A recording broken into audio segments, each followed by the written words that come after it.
মৃত্যু ব্যক্তির জানাজা করার জন্য মাইয়িতের গোসলের পরে সাধারণত তার জন্য মুসলিম ধর্মের যে সকল প্রক্রিয়া করা হয় তার ভিতরে হলো যে কে জানাজা নামাজ। আর জানাজা নামাজ হলো ফরজে কিফায়া। জানাজা নামাজ কে? ফরজে কিফায়া নামাজ।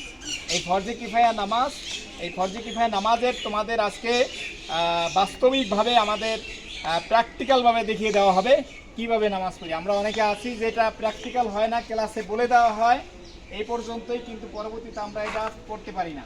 তো আজকে বাস্তবে আমরা নিয়মকানুন বলে দেব, পাশাপাশি তোমাদের ক্লাসেই যে ছাত্র ভাই রয়েছে সে তোমাদের বাস্তবে জানাজা নামাজ কীভাবে পড়ে সেটা পড়ে দিয়ে দেখাবে মাইয়াতকে সামনে নিয়ে, ঠিক আছে? এই জন্য আমাদের যে প্রথমেই যে নিয়ম হলো সেটা হলো জানাজা নামাজ ফরজে কিফায়া। জানাজা নামাজ কি?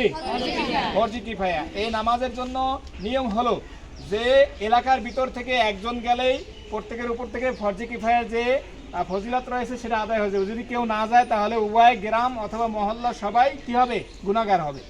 এই জন্য ফরজে কিফায়া নামাজের ফরজের পরেই এর স্থান, বুঝতে পেরেছো? তাহলে ফরজে কিফায়া নামাজ অবশ্যই আমাদের পড়তে হবে। যদি কেউ মাইয়াত হয় তার সমবেদনা জ্ঞাপনের জন্য আমাদের সেখানে উপস্থিত হয়ে তার জন্য রুহের মাগফিরাতের জন্য দোয়া করতে হবে।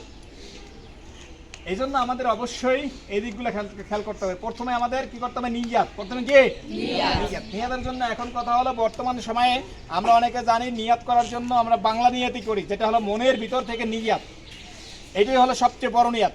তারপরে আমরা বাংলা যদি নিয়াত করি তাহলে পড়বো যে 4 তাকবীরের জানাজা নামাজ, 4 তাকবীরের ফরজে কিফায়া জানাজা নামাজ কিবলামুখী হয়ে এই ইমামের পিছনে আদায় করতেছি আল্লাহু আকবার বলে কি করতে হবে?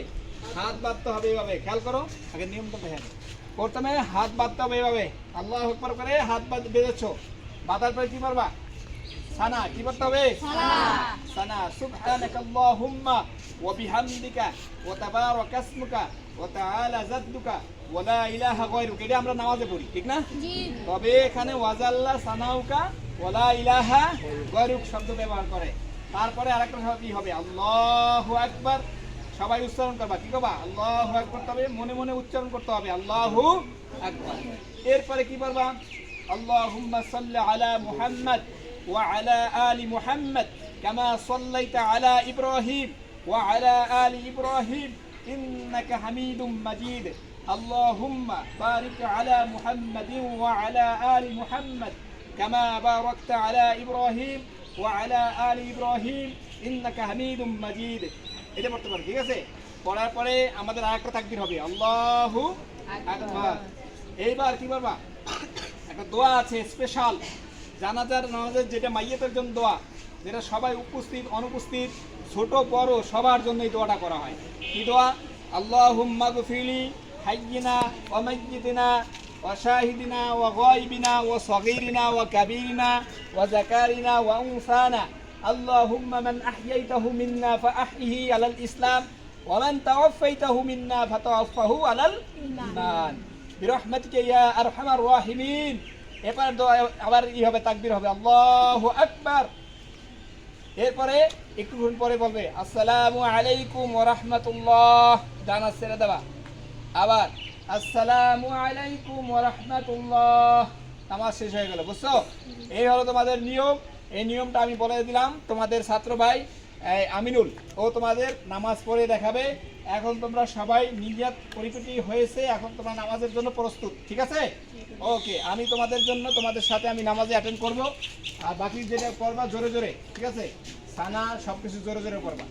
ওকে, তাহলে আমাদের এখনই শুরু হয়ে গেল। আল্লাহু আকবার।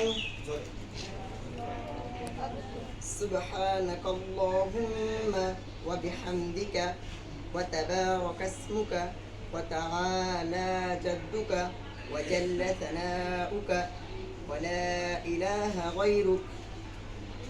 আল্লাহু আকবার।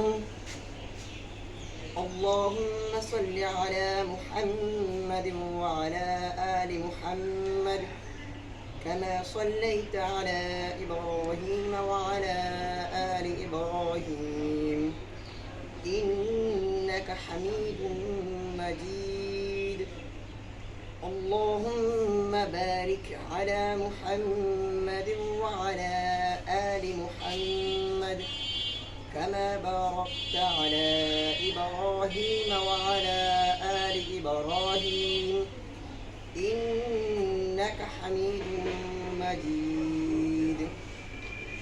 الله أكبر. اللهم اغفر لحينا وميتنا وشاهدنا وغائبنا وصغيرنا وكبيرنا وذكرنا وأنثانا. اللهم من أحييته منا فأحيه على الإسلام، ومن توفيته منا فتوفه على الإيمان. الله أكبر. السلام عليكم ورحمة الله. السلام عليكم ورحمة الله.